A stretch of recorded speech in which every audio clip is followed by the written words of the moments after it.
खबर आपको देंगे, पाकिस्तान गजा में तैनात होने वाली फोर्स का हिस्सा बनेगा या नहीं, फैसला जल्द मुतवक्के है। डॉन अखबार के मुताबिक आला तरीन हुकूमती स्टेक होल्डर्स के दरमियान इस मामले पर मशावरत का अमल जारी है। मशावरत के दौरान कई हलकों ने फोर्स का हिस्सा बनने की हिमायत की है, जबकि बाज ने खदशात का इजहार भी किया। ट्रंप इंतजामिया अमरीकी फौजी एहलकार गजा भेजने से इनकार कर चुकी है, ताहम वाशिंगटन के इंडोनेशिया, मुत्तहदा अरब अमारात, मिस्र, कतर, तुर्किया और आजरबाईजान से कसीरुल कौमी फोर्स में शिरकत पर मुज़ाकरात जारी हैं। इजराइल तुर्की की फोर्स में शमूलियत की खुलकर मुखालिफत कर चुका है।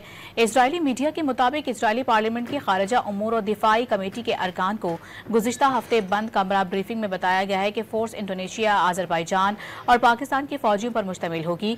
फोर्स गजा में दाखिली सिक्योरिटी और अमन अमान बरकरार रखने के साथ साथ इजराइल की सरहदी हिफाजत और हथियारों की स्मगलिंग रोकने में मदद करेगी।